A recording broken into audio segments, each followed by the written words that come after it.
Hello everyone. Today I'll be talking to you regarding ventricular arrhythmias and heart block. This is considered as a bit difficult topic, but don't worry, I'll make it very simple. Okay. So when we talk about ventricular arrhythmias, so first thing is ventricle extrasystole, what is also known as ventricle ectopic beat, also known as ventricle premature beat.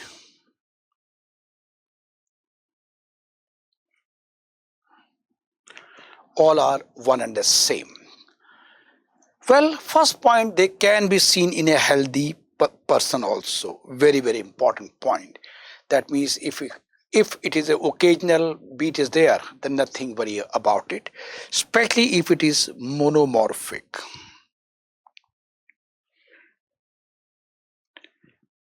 What is monomorphic and what is polymorphic, that I'll be discussing in the coming slide.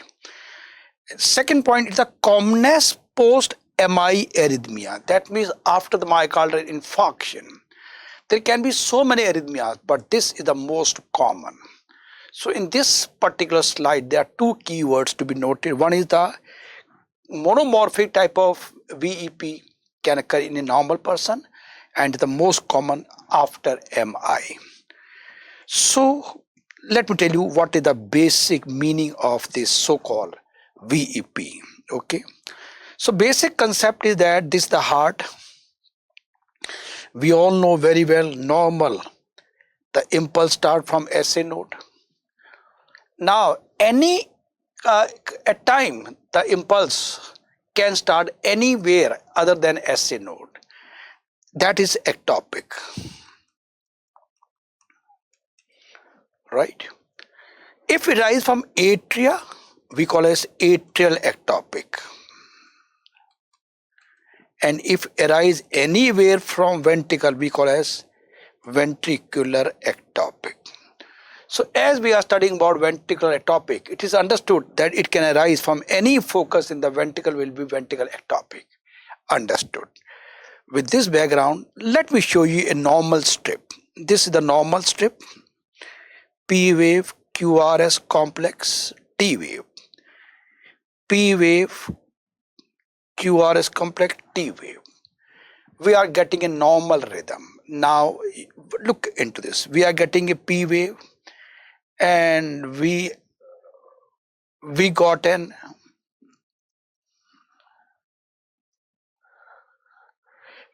abnormal shape of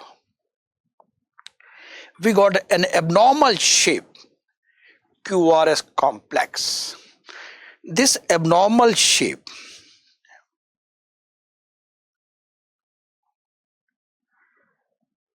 what we call in the ECG as bizarre shape, what they typically call as. This is a ventricle ectopic. Okay, so now look into this much better picture. So we are getting a normal rhythm, normal, and suddenly we are getting a wide bizarre abnormal shape QRS. This is a ventricular ectopic or extrasystole or premature beat, whatever you can say. We have other one, again a premature beat. But I want you to notice one thing. The shape of this and this is exactly same. That means these two impulses which are coming from two different places. Okay, we got two beats, but they are coming from same place. That's why they have a same shape. So this we can call as monomorphic. Monomorphic means they are arising from the one place. Agreed? Yeah. Look into, so now this we learned about bizarre shape, abnormal shape. QRS complex is a ectopic. But now I want to tell you one more, a very commonly asked question in all the exam. If you look into this, it's a normal. Yes, it is normal. So now let us see how many small square between this R and this R. I make it bigger slide. So how many small squares? 5, 10, 15, 20, 25, 30, 35, 40 and around 42 small squares between first and the third beat. There are around 43 small squares. Agreed. Well, so now I have beat, I have a ectopic, and now again I have a beat. So this normal beat, in between is a ectopic. Let us see again how many small squares are there between these two. That is 5, 10, 15, 20, 25, 30, 35, 44. Oh, 43, again 43. Point to be noted that these are the three normal beats, and between 1 and 3 there are 43 small square. Here again we have this beat normal, this normal, in between we have a ectopic, but the number of small square here is 43 and number of small square here is also 43. Although this ectopic has come much earlier than the normal beat, this is coming after how many small square? 5, 10, 13, but we are getting a long pause. We are getting a long pause or delay after ectopic, and this is known as compensatory pause. Compensatory pause is a very, very important feature in ventricular ectopic, and this compensatory pause is not seen in atrial ectopic. It is not seen in atrial ectopic. It is seen only in ventricular ectopic. Is a very commonly asked question. So friends, in this slide you got to know two things, only two keywords. One is monomorphic and other is compensatory pause. There are only two keywords to be remembered in this particular slide. Well, now you look into this. Again, normal beat,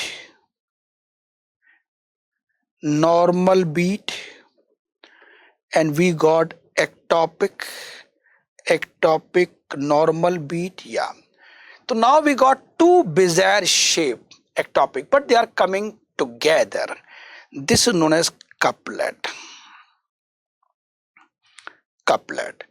Okay, two bizarre shape ectopic are there. So look into this. You are getting two normal, ectopic. These two are coming together. This is known as couplet, couple or couplet, whatever. The only one keyword, couplet. That is two ectopic coming together like a couple, like a husband and wife. They constitute a couple. Of course, couple can be anyone, but here couple means two together coming is couple. Okay. Now look into one more. Normal beat, ectopic. Normal beat, ectopic. Normal beat, ectopic. So here we are getting one normal, one ectopic, one normal, one ectopic. And this is known as bigeminy. This is bigeminy. You can lively see normal, ectopic, normal, ectopic. This is bigeminy, very commonly seen in digoxin toxicity. Point to be noted here, normal, ectopic, normal, ectopic.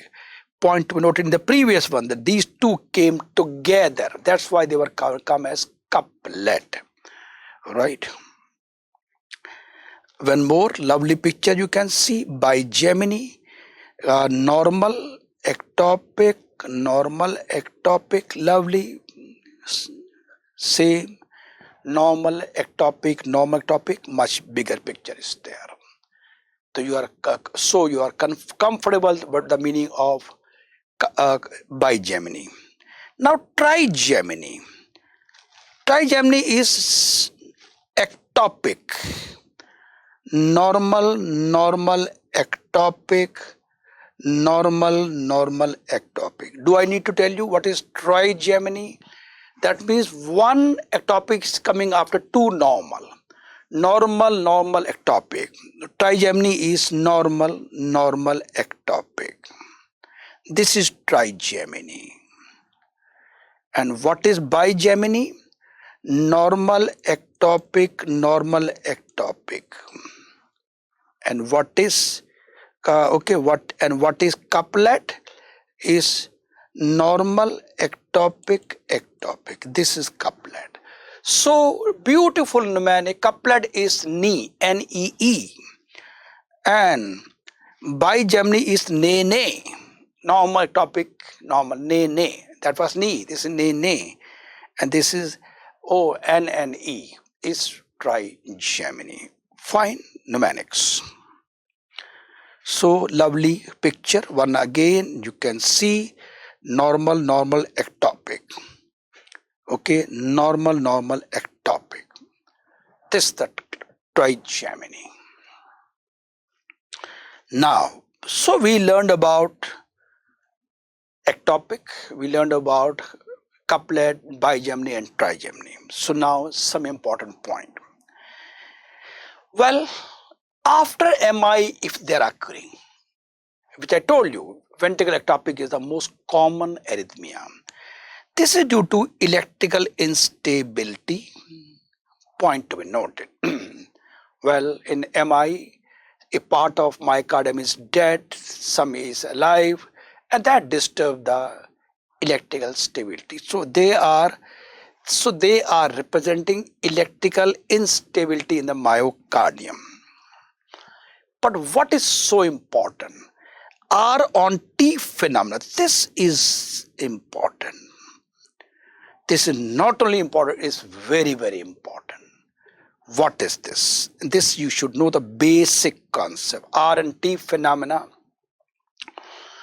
It is a superimposition of the ectopic beat on the T wave of the preceding beat. Just you write down first, then I'll explain to you. First you write down. R on T phenomena means superimposition of the ectopic beat on the T wave of the preceding beat. Right? So this is the normal. This is T wave, P wave,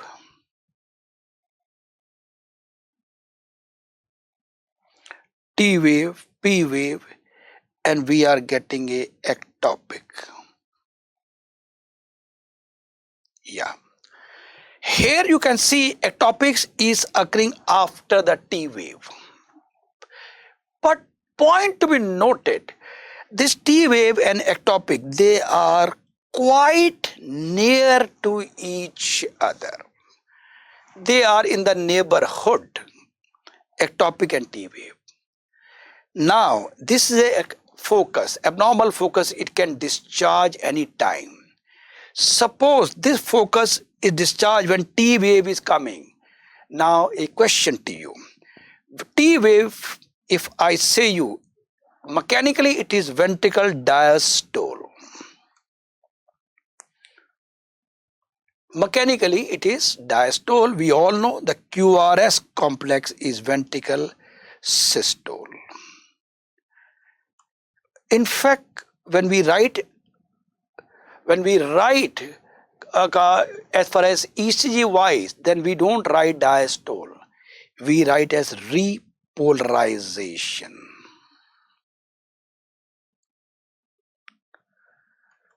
And this we write as depolarization.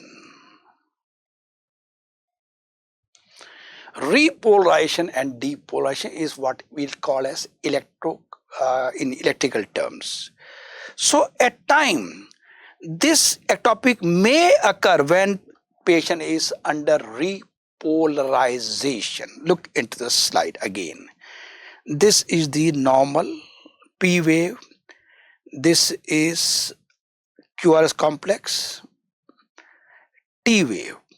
When this T wave is about to come, Suddenly that time when the ventricle is getting depolarized, ectopic focus also start.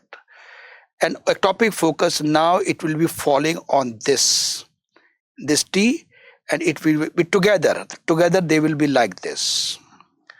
So R on T phenomena is T wave is the preceding beat, and this is the QRS complex, what they call as R.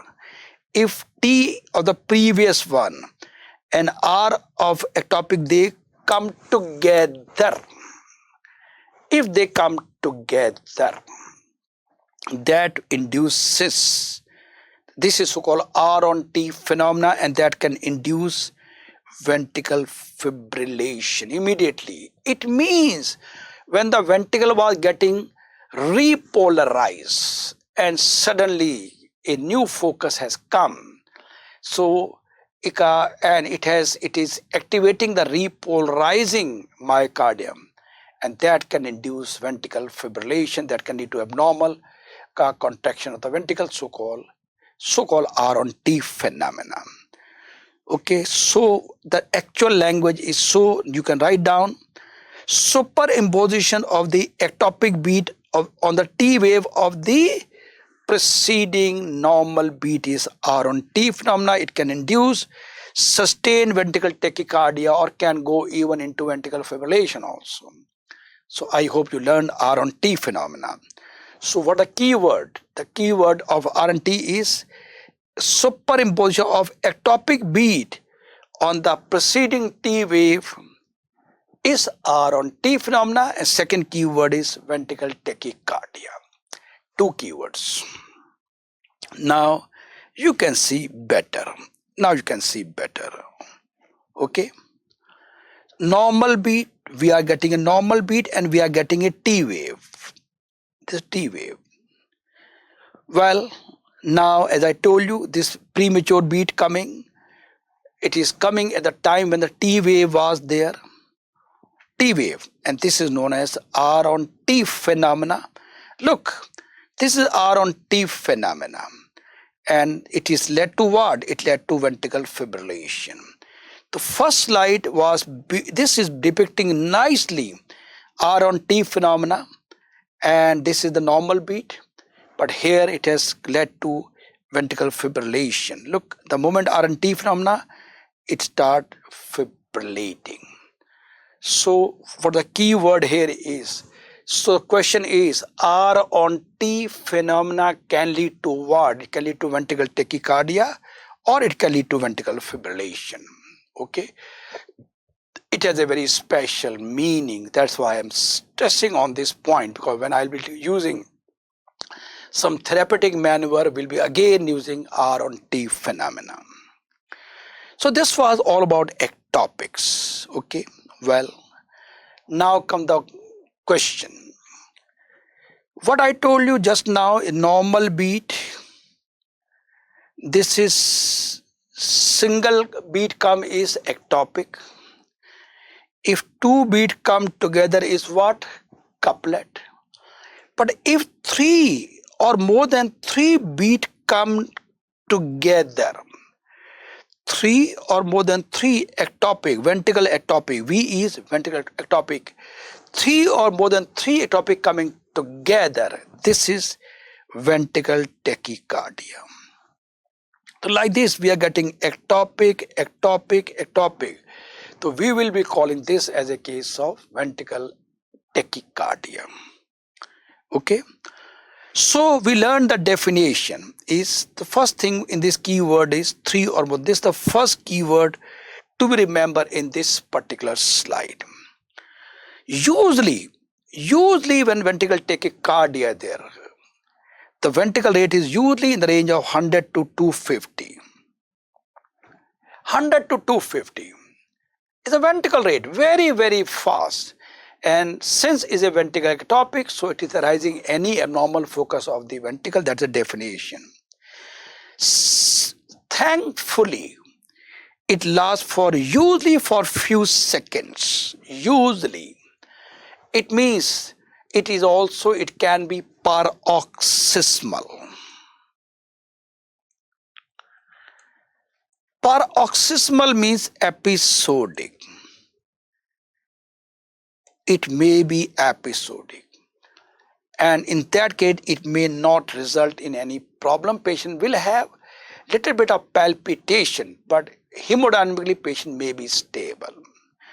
So keywords are 100 to 250, the first keyword, and of course this is the first keyword, this is the second keyword, and usually it lasts paroxysmal. 3 keywords, three or more than 3 ectopic, ventricle rate 100 to 250, and the third keyword is usually paroxysmal. Okay, but so it may occur without any symptom, patient never had any problem, it lasts only couple of seconds, or patient may feel palpitation or pain chest, they are non-specific. Point to be noted, they may be without any symptom also, but well, it is occurred transiently, it come back to normal, we don't have to worry. The problem is sometimes it can go into ventricular fibrillation, which is nothing but death, a type of cardiac arrest. So VT, it can return to normal or it can go to ventricular fibrillation. This is the summary of this particular slide. The outcome of VT can be normal, or it could be ventricular fibrillation, which is nothing but cardiac arrest.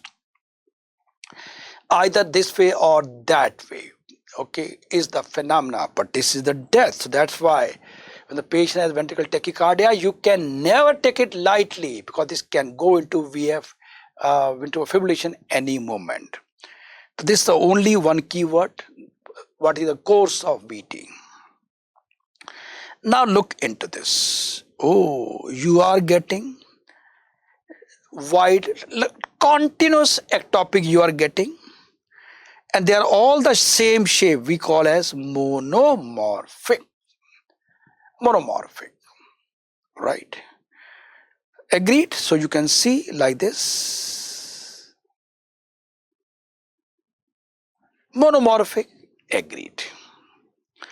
Now you look into polymorphic. Look into this. We are getting a type of ventricular ectopic having same shape. We are getting same shape. We are getting same. So we, in one slide, in one lead, you can see 1, 2, and 3 different type of ectopics are there. Now it means, well, here in monomorphic, impulse is coming from one focus. This is monomorphic. So here the one focus, and we are getting like this. That's why we call it monomorphic, because single focus is there. What about this? Here we are getting 3 different places which are firing, and that's why we are getting 3 different type of VPCs. All are having abnormal bizarre shape, and they are 3 different type. Is polymorphic. Well, I can give you day-to-day example. Suppose a war is going on. Here is our army, or let us say we police people have gone to catch some dacoits. This is a police team, and if firing come from this place only, there is a single dacoit, he is firing from this place, police is also firing. So we call it monomorphic single firing. Suppose there are 3 dacoits. 3 dacoits, oh, they are getting bullets from 3 places. So this is not a single, the 3 dacoits are there. Maybe 2, maybe 4, maybe 5. So when more than one is polymorphic, right? So now you can understood. We got 3 dacoits. Okay, they are firing, and we are getting picture like this. One more thing, in the very beginning when I say that monomorphic ectopic, occasional ectopic can be seen in a normal person, and that is normal. But if you are getting even occasional ectopic, but if they are polymorphic ventricular ectopic, they are not normal. Although they may be occasional, but it is not a normal phenomenon. That has to open the eyes. So friend, we learned about the definition of polymorphic ventricular tachycardia.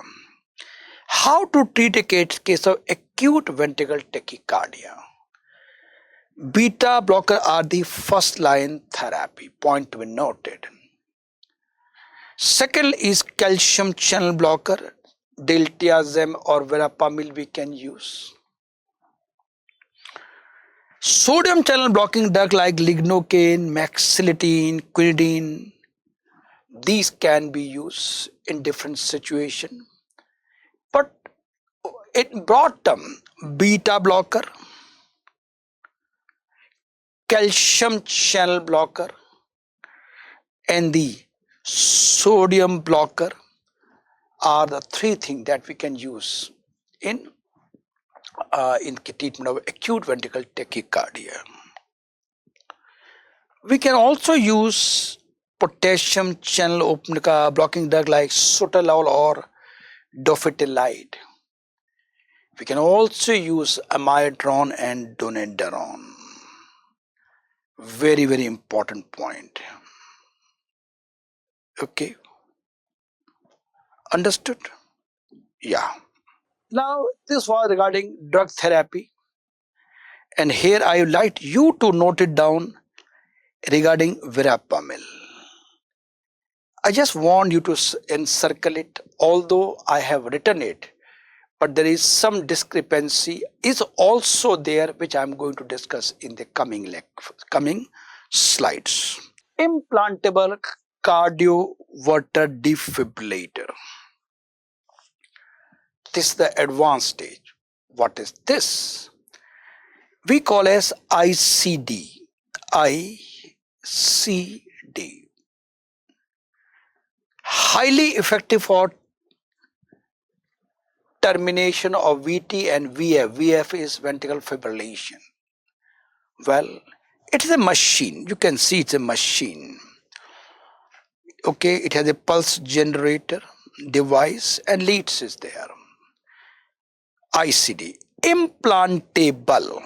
The word itself indicates that it is implanted in the patient body or chest. Defibrillator. That means we'll be implanting in those cases who are likely to suffer from frequent ventricular tachycardia or ventricular fibrillation.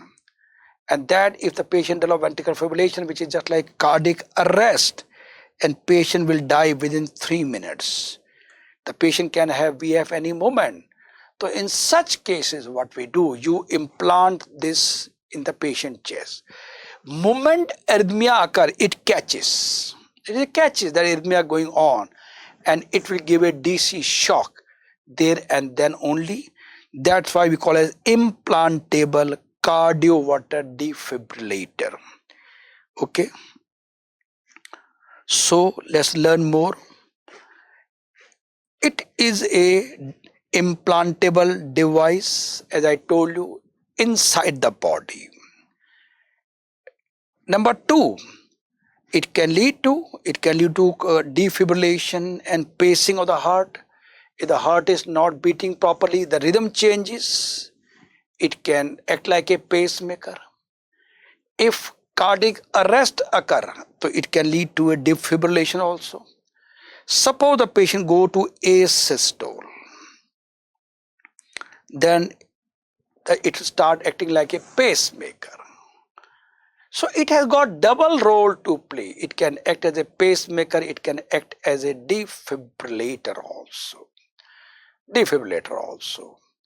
Right? So depending on what is need is there, to 2-in-1, you can say 2-in-1 use is there. Simplest thing. So it is capable of correcting most life-threatening arrhythmias. I told you it can assess, treat ventricular fibrillation also. So it is first line treatment and prophylactic therapy who have a risk of sudden death. I told you we don't use in all the patients. We especially use in those patients who are at high risk, for developing cardiac arrest or ventricular fibrillation. Only in those cases we use, not for the routine, right? So this is the X-ray. This you can see the machine. This is the catheter going on. Lead is there. And now this is the actual picture. Okay, this is the implantable inserted under the skin that you can see in X-ray also. Because it is just under the skin, you can keep your hand over the hair on the left side of the chest, just for, okay. And they put this under the skin. It's a very small machine. It's not a very big machine, small machine. Lead is going and the implant in the lead is put in the heart, and they can decide. This is what is actually. You can see the comparative size of the heart with the machine also. Okay. But I want you to note one more thing. The lead is coming like this.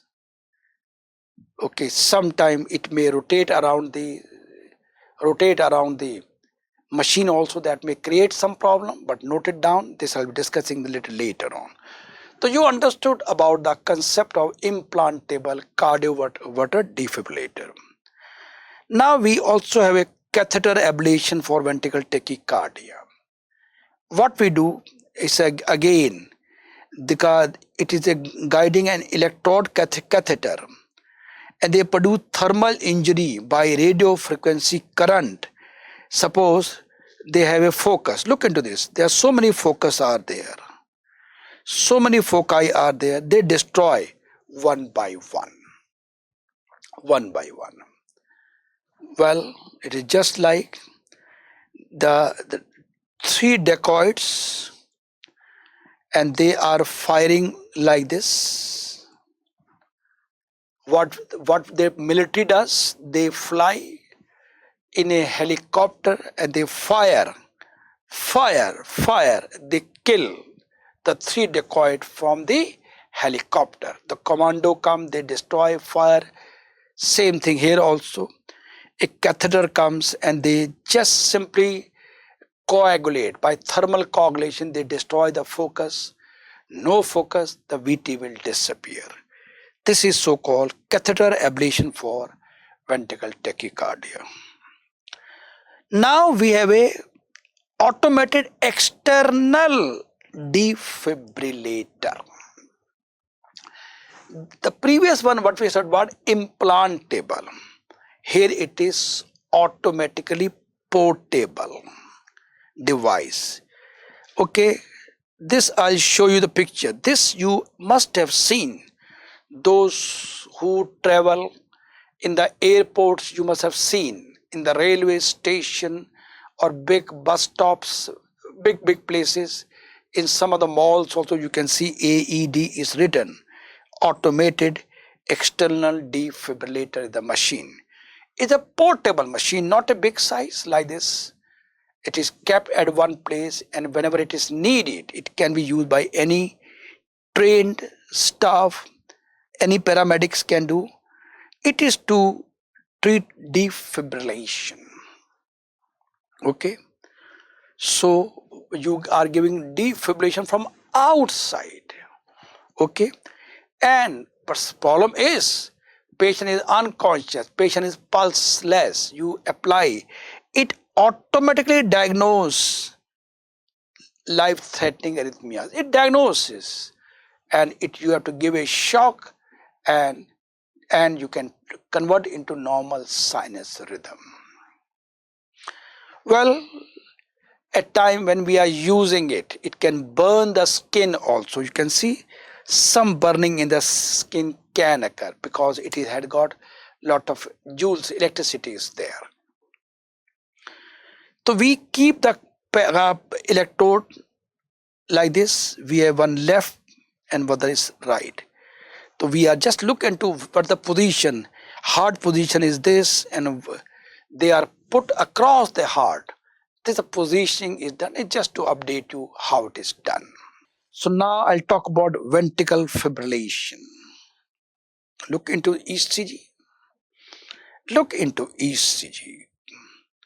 So we are getting different shape. This is a classical example of ventricular fibrillation. Here we treat by giving asynchronized DC shock. Is the immediate treatment that we have to give, right? So LMRP, what we have studied so far, ventricle ectopic can be seen in healthy person. Couplet, when the two come together, bigeminy, one normal, one ectopic. Trigeminy, one ectopic, two normal. R on T phenomena can lead to sustained ventricular tachycardia. And ventricular tachycardia can revert back to normal or it can go into ventricular fibrillation. Treatment of acute VT is beta blocker, calcium blocker, sodium channel blocker, potassium channel blocking drug, amiodarone, implantable cardioverter, catheter ablation of VT and AED. For ventricular fibrillation, we give asynchronized DC shock. Torse de pointes. It refers to a type of ventricular tachycardia. Point to be noted. Polymorphic. The meaning you know it now. Monomorphic, polymorphic. It's a polymorphic. But the change in amplitude and cycle length and it oscillating around the baseline. Look into like this. They give rise to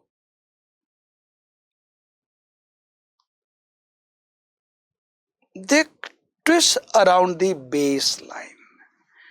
The keywords are ventricular tachycardia, polymorphic, oscillating around the baseline. The three classical VT, polymorphic, and that is oscillating around the baseline.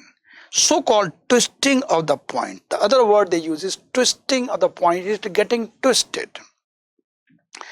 And the most important thing associated with prolonged QT, what the other word they use is a polymorphic VT with prolonged QT. This is much better to remember. Polymorphic VT with prolonged QT is the exact definition you should remember. Two keywords we should not forget: polymorphic and prolonged QT interval. So in fact, whenever they will talk about prolonged QT interval, 99% they are talking about torse de pointes. Okay. Now it can occur from any condition which lead to prolonged QT interval. Prolonged QT interval is the most important prerequisite to have. If QT is not prolonged, then it is not a torse de pointes. So let me tell you the basic concept about QT interval. Little bit of basic. Yeah. This is a Q wave. This is a T wave. Beginning of Q to the end of T. This is QT interval. A normal QT interval is between 0.36 to 0.44 second. This is a normal QT interval. Now look into one more slide.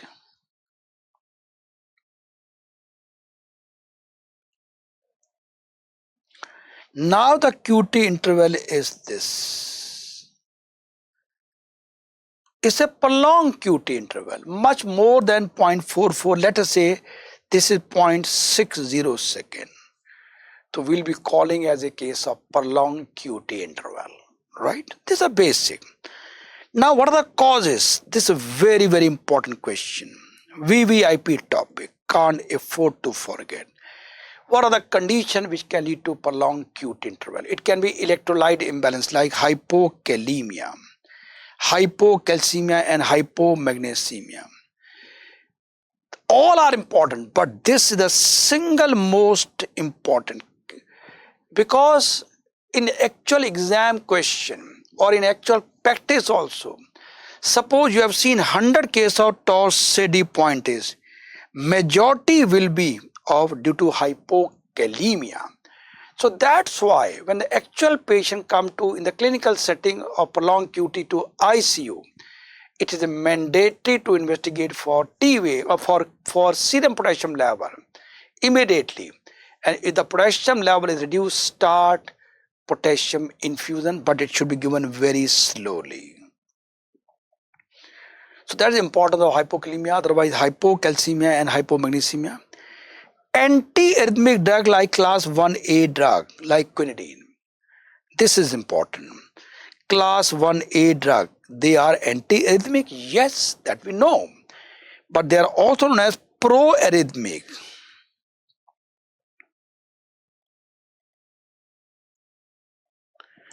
Proarrhythmic means although they are antiarrhythmic, but they themselves can induce arrhythmia. So we call as proarrhythmic drug, class 1A drug.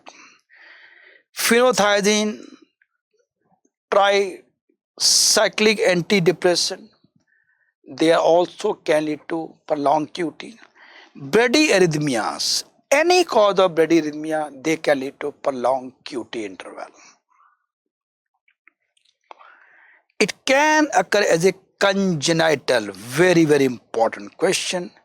It is this which can be one cause of syncope or sudden death in a young patient. So what are the causes of sudden death in a young patient? It can be, it can be HOCM, hypertrophic obstructive cardiomyopathy. It can be Brugada syndrome.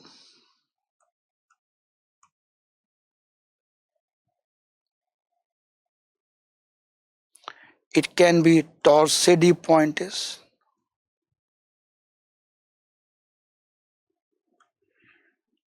and it can be mitral valve prolapse.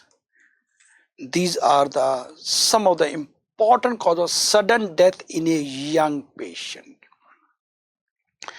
Hypertrophic obstructive cardiomyopathy, Brugada syndrome, torsades, and mitral valve prolapse is a very, very important question you should remember.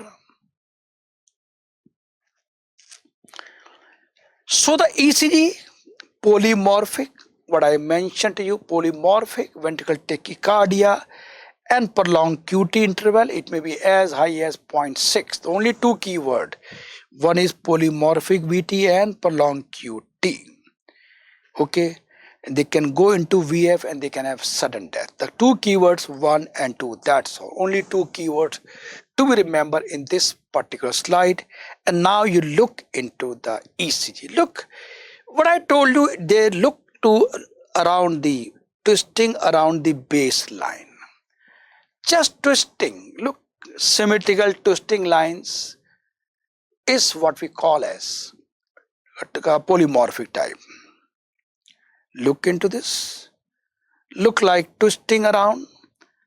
Okay, point to be noted, this is one type of VT, we are getting one type, okay, they resemble. So here we are getting polymorphic, we are getting two types of ectopic visible, and they are just twisting around the baseline just like ribbon. This everybody have seen this. Okay, so they look like they're twisting around the baseline. Treatment, magnesium sulfate is the first thing that we give, And potassium infusion, the reason I told you is that hypokalemia is the most important cause of torsades in actual practice. Now we have something special. Catecholaminergic polymorphic VT. The additional word is catecholaminanergic. That means the catecholamine induced. Obviously, what is this? It is an inherited. Oh, we talked about congenital torsades. This same. The name is CPVT. Sudden death. That is for any torsade points. Autosomal dominant. It is inherited, I told you, but autosomal dominant. And it may be prevalence is around 1 in 10,000. Not a, okay, 1 in 10,000. The keyword are dominant, AD, and sudden death. There are only two keywords to be remembered in this particular slide. What is the pathophysiology of this inherited variety? Defect in the ryanodine receptor. Keyword number 1. And these receptors are found in the myocardial sarcoplasmic reticulum. So these ryanodine receptor are defective, which are in the myocardium sarcoplasm. And that's why they are the one which are involved in the pathophysiology of torsades pointes. What are the features of this congenital variety? Exercise or emotion induced polymorphic VT, which can result in syncope or sudden death. The point to be noted, anything which puts a stress on the heart, it can be any aerobic exercise or any emotional trauma. What they do, both of them they cause tachycardia. But this tachycardia is bad for this patient. And this may occur before the age of 20 years. So, beta blocker is the management. Why?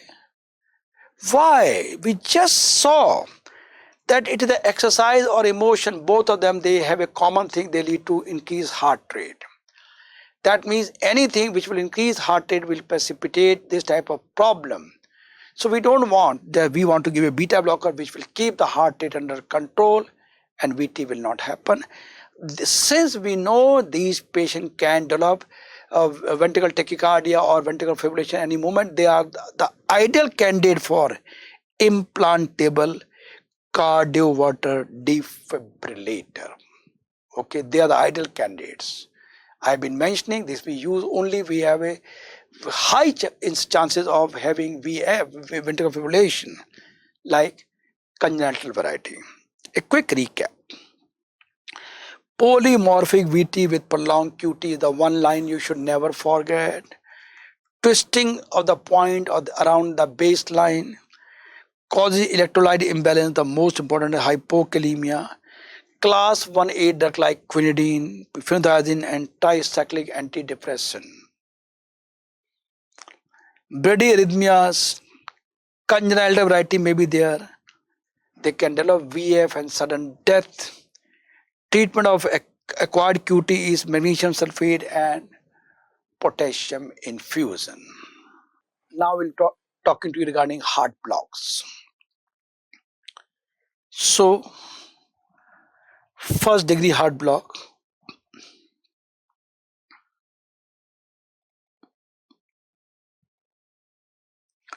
This normal beat.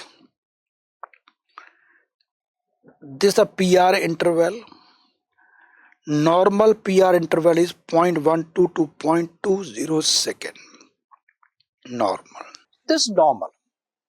But if the PR interval is more than 0.12 second, PR interval, then we call it to be first degree heart block. Prolonged PR interval, this the word definition, only thing you got to remember is a benign condition, nothing worry about it. So keyword to remember is PR more than 0.20 second is first degree heart block. Yeah, right. You can see here in this particular, this this is around 0.24 second in this particular slide. Benign condition, no specific therapy. The only keyword to remember is PR interval more than 0.20 second. Second degree heart block, so-called 2A block, so-called morbid type 1 and Ventricular phenomena. This is the most commonly asked ECG in the exam all over the world. It's a 2A block, but also known as morbid type 1. Do not confuse this morbid type 1 with the first degree heart block. Morbid type 1 is a type of second degree heart block, also known as Ventricular phenomenon. Let me draw a diagram for you. So we are getting a P,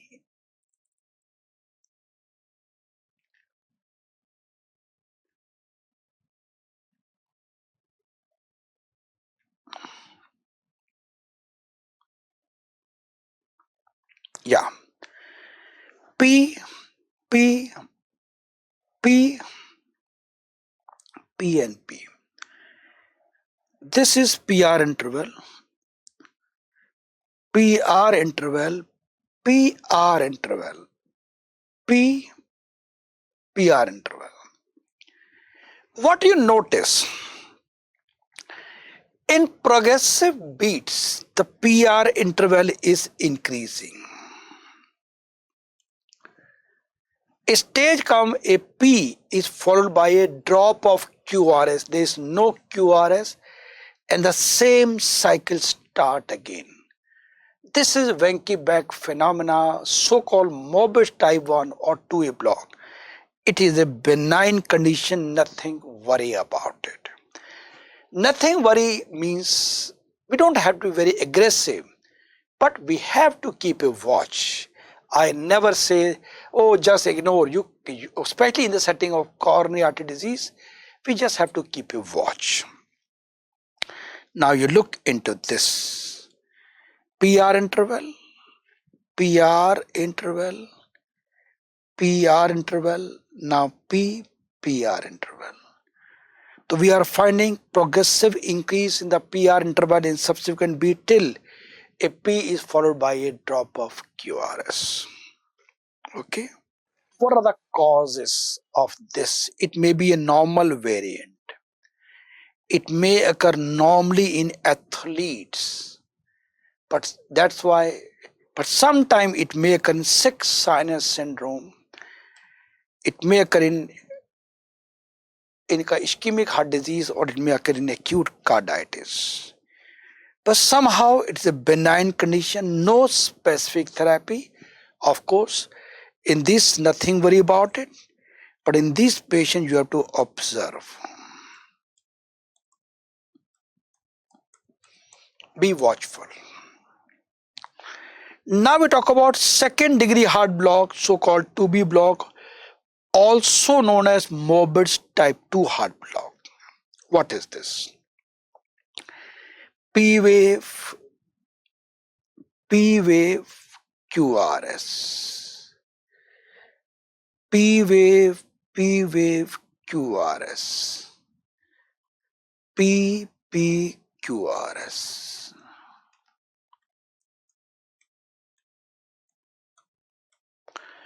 We are getting one QRS and there are two P wave. Here we are getting 2:1 block. It can be any, it can be 3:1, 4:1, 3:2, anything. But it is fixed number of P wave followed by one QRS. Unlike in the previous one where there was progressive increase in the PR interval. This is so-called 2B block, so-called morbid type 2 block. Okay, now look into this PPQRS. PPQRS. This is morbid type 2. It is dangerous. This need urgent pacing because it can go into complete heart block any moment. And one very, very important point, it is due to some problem in the Purkinje fiber below the AV node. Here the problem is below the AV node, and this the bundle of his, and we have a Purkinje fibers. The problem is in this is not in the AV node, just it is below the AV node, not in the AV node. Again, only one keyword to remember in this slide. The problem is not in the AV node, the problem is below the AV node. Only one keyword.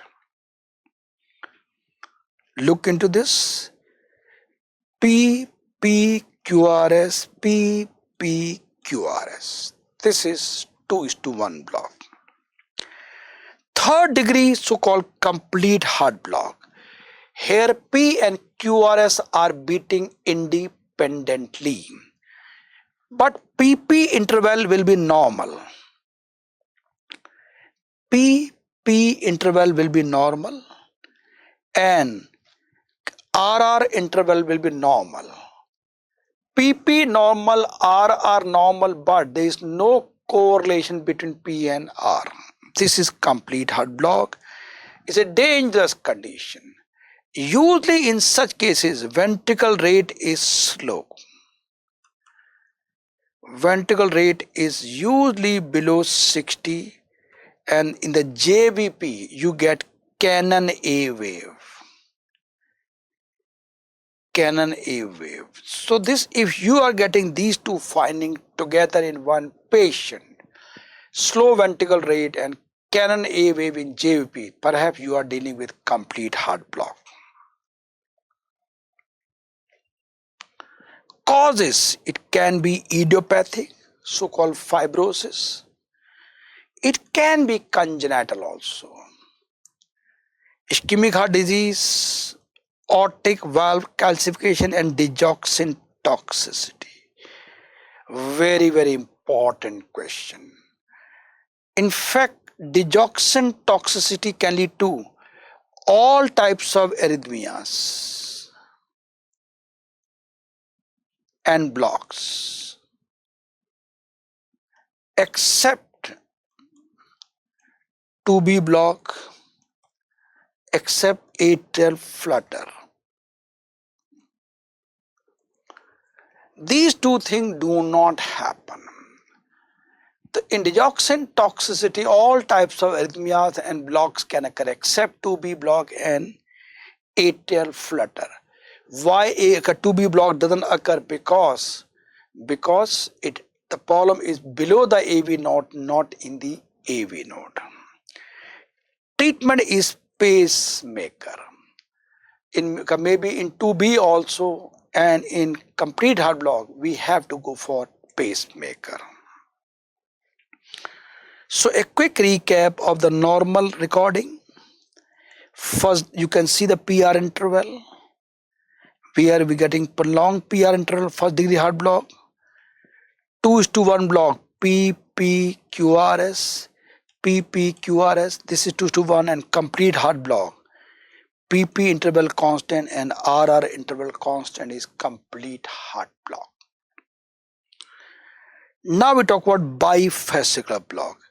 Now start the little difficult part, so-called, but don't worry, I'll make it very, very simple. What is bifascicular? What is trifascicular? Let's learn the basic concept. Basic concept. The basic concept goes like this. We all know SA node, AV node,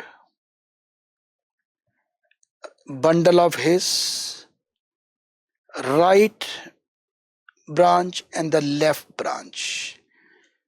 there are two branches, right branch and the left branch. But many of us are not aware the left itself can divide into two, anterior and the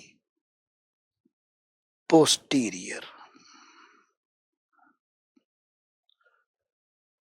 So left itself has got two branches. So when we say bifascicular block,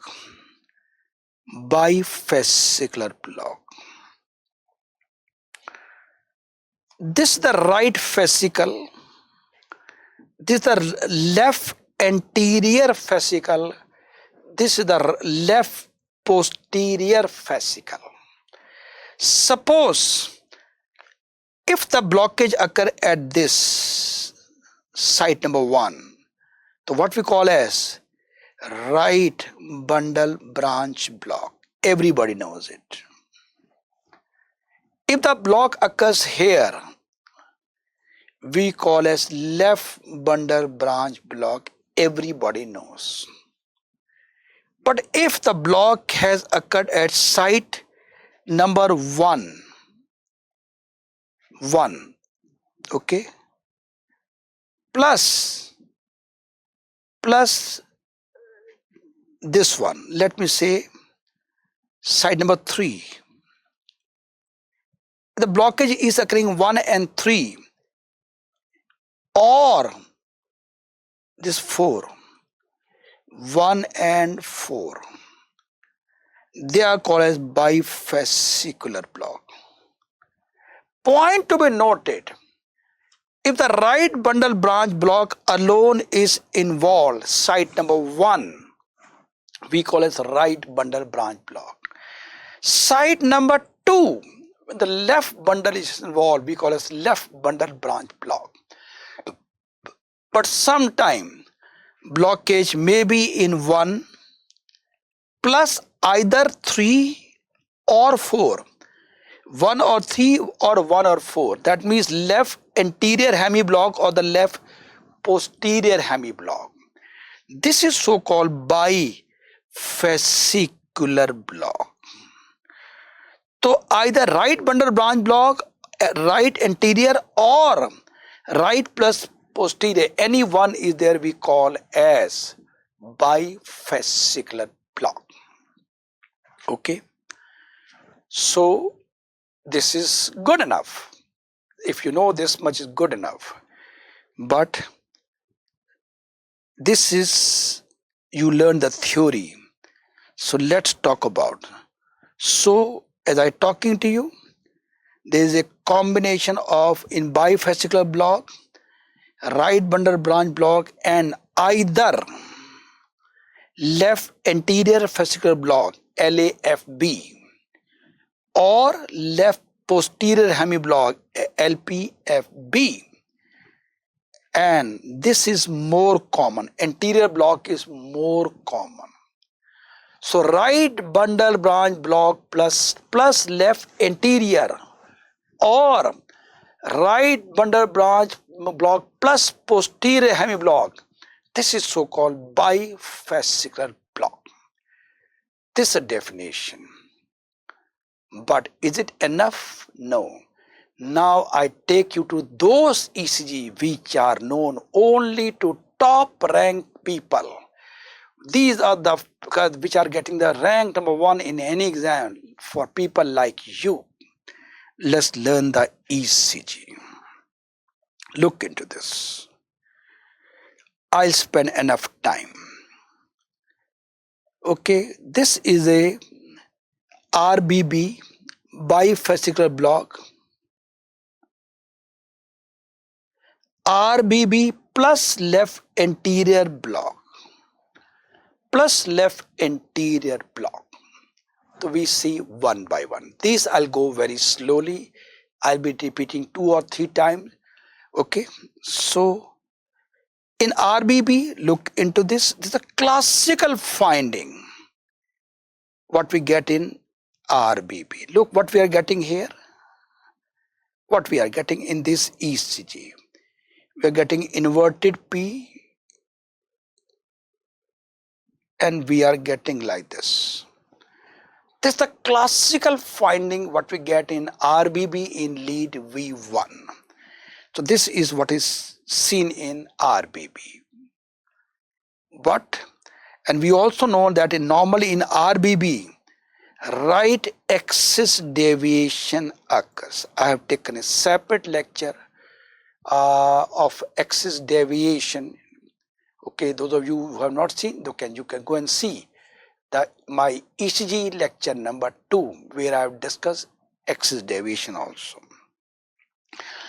In right bundle branch block, we always get right axis deviation.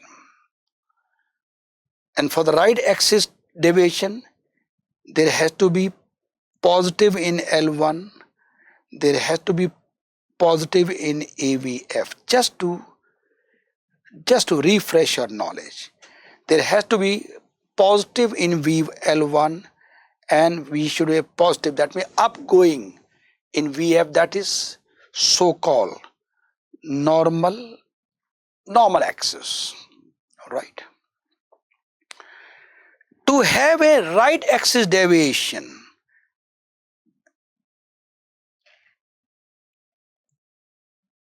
V1, it should be negative side. That means we should get a S wave and we should get a R wave in AVF. This is the meaning of right axis deviation.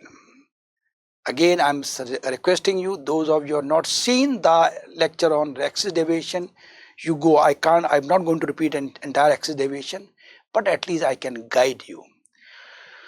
So this together they make right axis deviation. Agreed. One more thing. So now let's look into this slide. What we are getting. We are getting positive R. We are getting positive R in V1 or L1, so-called L1. This is so sorry, L1. I'm so sorry. By mistake, I have written V1. It is L1. L1 and AVF. So sorry. Slip of tongue. So we are getting positive R wave in L1. What we are getting in AVF? Oh, we are getting negative in AVF. Negative in AVF. Let us see. What we are getting is positive in L1 and we are getting negative in AVF. This indicates left axis deviation.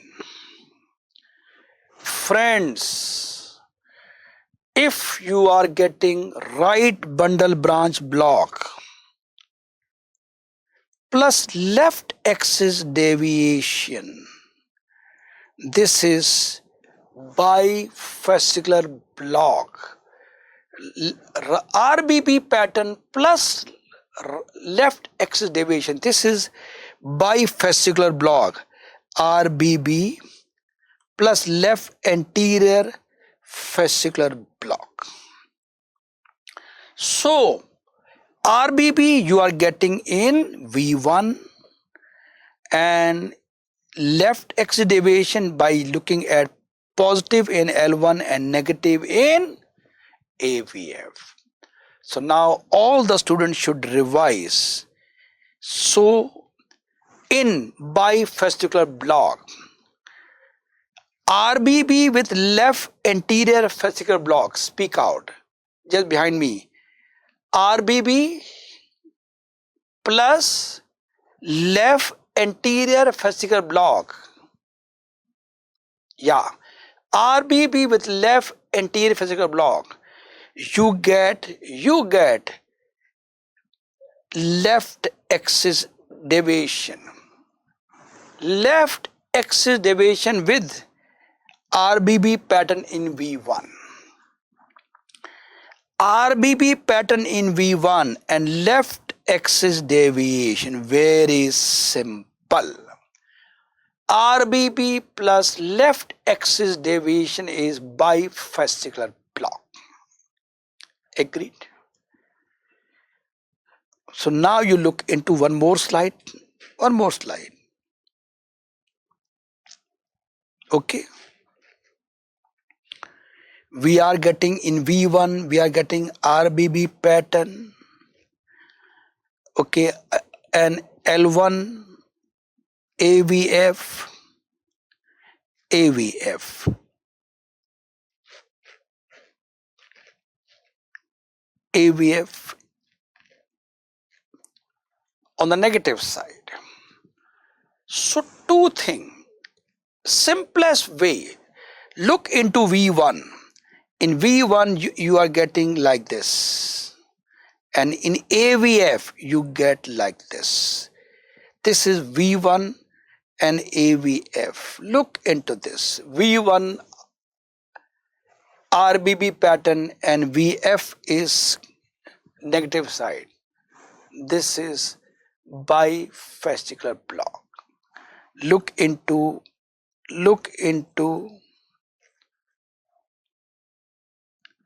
V1 RBB pattern. Look into AVF, you are getting S wave. This is bifascicular block. Or RBB pattern with left axis deviation is bifascicular block.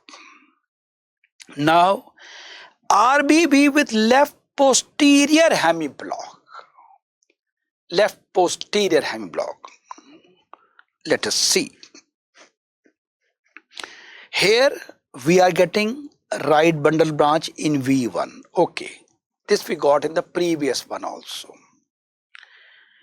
What about axis? Axis, if you look into AVF, it is positive. L1 negative. That means we are getting right axis deviation. Look into L1. Look into L1, we are getting S wave. It is the right axis deviation. Agreed. Right? So we are getting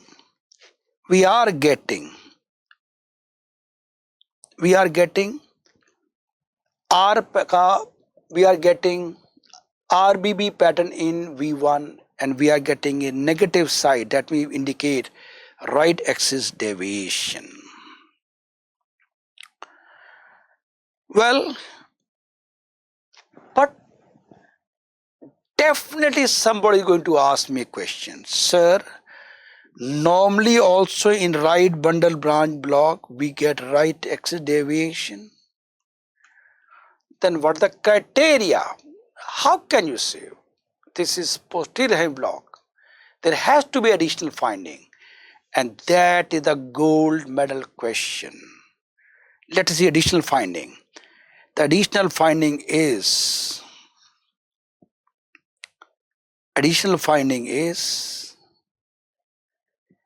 S wave in L1,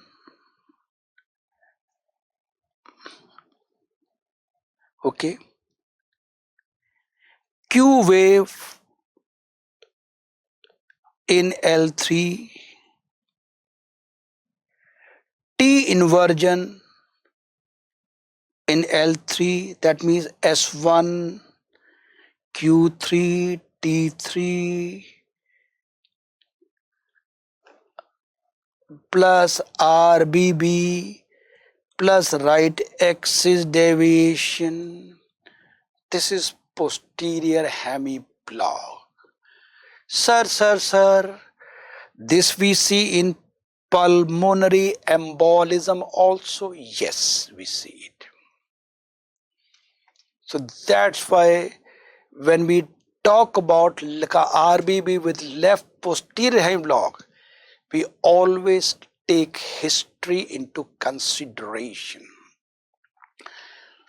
Patient of pulmonary embolism will have a sudden onset, and this will be a long onset. There's no history of pulmonary embolism, then we can think about posterior hemiblock.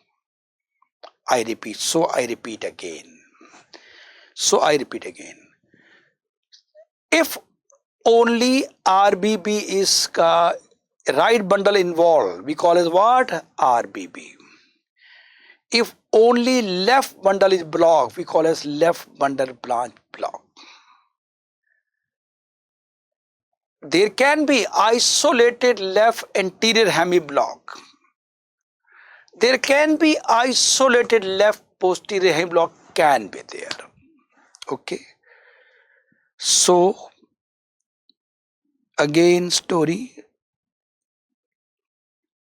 One is right bundle branch block.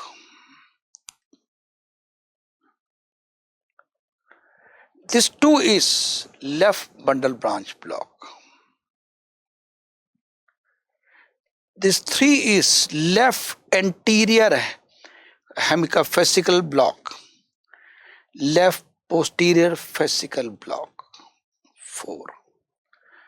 So 1 plus 3 is a bifascicular block. 1 plus 4 is also bifascicular block. Here we get RBB with left axis deviation. Here we get RBB plus right axis deviation plus S1 Q3 T3. This is the summary of the entire bifascicular block. Summary. That's what you have to remember it. And finally, we also have a trifascicular block. Trifascicular block is bifascicular block plus first degree heart block.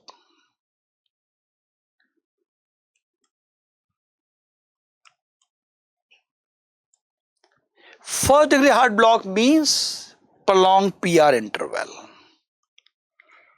So any of the bifascicular block that I mentioned earlier plus prolonged PR interval is trifascicular block. Look into this. We are getting RBB pattern in V1 and we are getting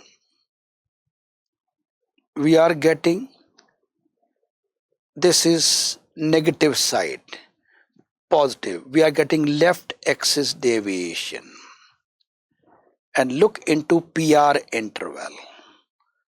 The PR interval here is around 0.30 second. We all know very well the normal PR interval is up to 0.20. Here we are getting a prolonged PR interval. This is a case of trifascicular block. Okay. Friends, I can in this short span of I've got time is limited for me. So I can show you, I've shown you some of the ECGs. Like every time I say for ECG, you have to see them, do practice again and again, and rather maybe I'll be also giving you lot of ECG to do practice. I have taught you, but practice ECG I'll be giving you maybe tomorrow or later on. But I'll have to give maybe tomorrow only. Okay. So let's have a LMRP. First degree heart block, prolonged PR interval more than 0.20 second. 2A is Wenke-Beck phenomena. 2B is fixed number of P wave followed by 1 QRS. Complete heart block is third degree heart block. Now we talk about pacemaker. We have talked that we have to use pacemaker in certain conditions like complete heart block. Pacemaker can be temporary or it can be permanent. Temporary we use in some emergencies. What are the indication of temporary pacemaker? Symptomatic or hemodynamic unstable bradycardia. We have a patient who has got bradycardia and we gave atropine not responding and BP is below 90. You have to go for temporary pacemaker. Post anterior wall MI. Post anterior wall MI and having 2B block or complete heart block. we will use pacemaker. Patient has MI, after that 2B or complete heart block, we use pacemaker. But anterior wall, not, or trifascicular block that I mentioned recently. In these cases, we would like to go for temporary pacemaker. So anterior wall MI with 2B, complete heart block or trifascicular block, go for pacemaker. Now, post inferior MI complete heart block is common. Point to be noted. Here I talked about post anterior MI. Complete heart block is very common after inferior wall MI, but that is not an indication of temporary pacemaker. Gold medal question is this. Although there is complete heart block, but in the setting of inferior wall, we don't do, it's not an indication of pacemaker. Because this can be managed conservatively. Okay, because especially if there are no symptom or hemodynamic is stable. But if the hemodynamic instability is there, then we can think, but majority of time we can manage very conservatively. So in inferior wall MI, even having complete heart block, pacemaker is not needed. Now, permanent pacemaker, where will you use? Indication, complete heart block.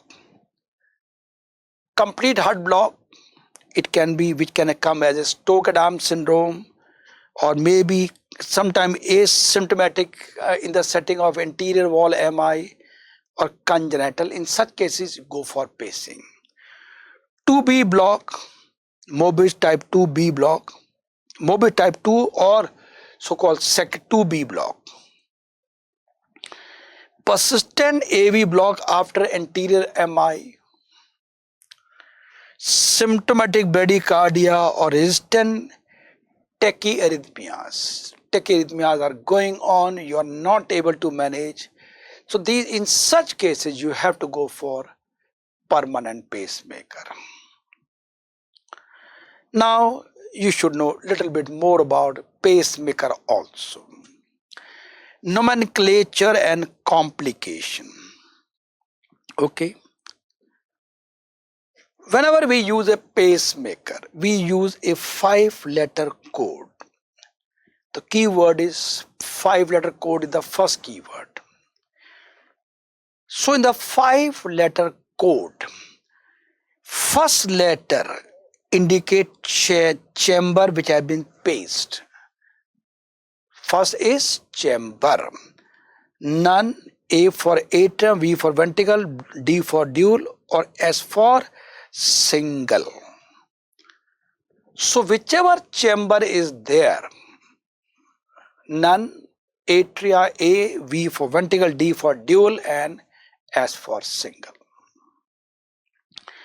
Second letter tell you the chamber in which sensing is occurring. O, none, A, atrium, V, ventricle, dual, and single. Same.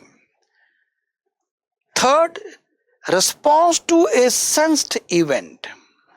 What response we are getting? O, none, inhibition, I, T, trigger, inhibition plus trigger. That means it can trigger, it can inhibit, or trigger and inhibit both. T and D. D means inhibition and trigger both. Fourth, program or rate response. Are rate responsive. Fifth, existence of anti-tachycardia function. None, anti-tachycardia pacing, shock, D pace plus shock. That means it can take care of the pacing or shock. Pacing means if the heart goes into asystole, it will immediately start the functioning. Shock means patient is having ventricular fibrillation, it will give a DC shock. Oh, this can do it can take care of the asystole by pacing. It can give a shock also if it is ventricular fibrillation.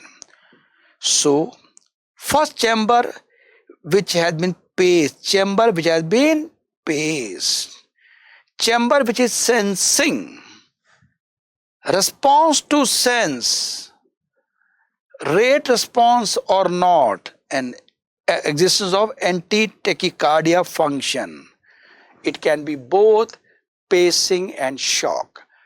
This point most of you are listening for the first time may be finding little difficult, even in the student, if you are a medical student, because you are not seeing the pacing, etc. So it may be purely theoretical for you, but as I always say, some amount of you have to try to remember it, and if you get a chance to visit any cardiology OPD, must go and see regarding the pacemaker. Try to see it also. Well, all the programs are multi-program. What I told you, everything, one can do pacing also, it can do shock also, multi-programs are there. Most of them are, okay, most of we plant via, most of dual chamber, most of the impart single or dual chamber are VVIR or DDDR. Single or dual chamber, VVIR or VVDR, and they go via subclavian superior vena cava venous system. When they implant it, they go via subclavian vein, then via superior vena cava they enter the heart. So what complication can occur with pacemaker? There can be certain acute complication when we are giving via vein. It can lead to infection, yes. You are putting a wire from outside, you have not taken proper antiseptic precaution. Hematoma, bleeding can occur. You are too aggressive, it can lead to pneumothorax. Very, very aggressive, it can even cardiac perforation. There can be diaphragm or diaphragmatic nerve stimulation can occur, and lead can get dislodged. Well, you are putting a lead, it is not dislodged, the function will be lost completely.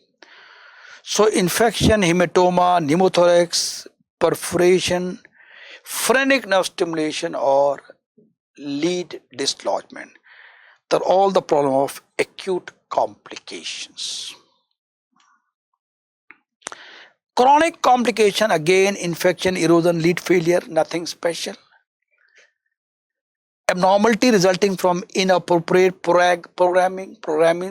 You program for both. You are programming for shock and pacing also. The machine has not, program has failed.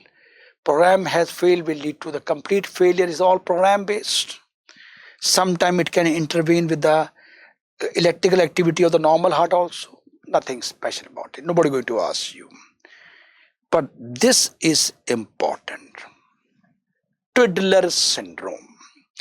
If you remember, this the lead is going like.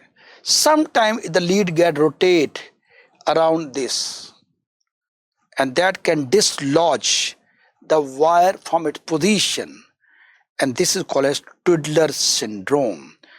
The wrap around the generator and produce dislodgement. The wire get twisted around the generator, and that can dislodge. This is again just a mechanical fault which can occur sometime. So Twiddler syndrome is a problem of the pacemaker. Then pacemaker syndrome is again very, very important thing to remember. Sometime what happen? Sometime when we are doing this pacing, we make sure that the ventricle and the atria, they contract their own timing. I hope in the normal cardiac cycle, when the ventricle is dilating, in the late diastole, atria contracts. Normal cardiac cycle, atria contract when it is diastole is going on in the ventricle. But sometime, again due to mechanical failure, atria will contract when ventricle systole going on. Both the systole occur together. That synchronization, that means normally ventricle atria, ventricle atria, ventricle atria. Look into ventricle systole, atrial systole, ventricle systole, atrial systole. They are asynchronous, but sometimes both occur together. This is so-called pacemaker syndrome. If this happens when the atria is contracting, when the ventricle systole, both systole are going together, there will be retrograde of blood flow in pulmonary veins, and it will lead to decrease out cardiac output. So, AV synchronous, atria and ventricle both are contracting and same time is pacemaker syndrome. Okay. So when this is happening, patient will have patient will feel some pulsation in the neck, fatigue, palpitation. Canon A wave is the single most. Just at a glance, you are getting one patient who has gone pacemaker is there, and he says, I got some palpitation, fatigue, uneasiness. Look at the JVP. If you are getting Canon A wave like this, only you can diagnose that I am dealing with pacemaker syndrome. So in summary, patient on pacemaker complaining of palpitation, having Canon A wave in JVP is pacemaker syndrome. So write down golden line to remember. Patient on pacemaker complaining of palpitation,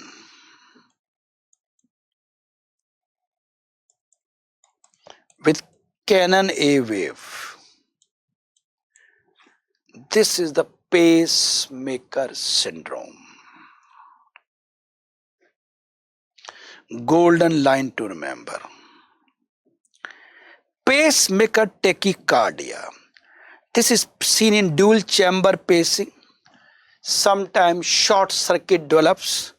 This is the heart. You have done the pacing here. You have done the pacing here also. Again, due to short circuit, they start having like this. They have a type of short circuit, and they will have a picture like WP. Artificial WPW syndrome is pacemaker tachycardia. Definitely it will happen only when there is a dual chamber pacing is there. Short circuit. Short circuit occur in the electricity also, that lead to fire. Short circuiting is lead to WPW syndrome, and that will cause pacemaker tachycardia. Thank you very much.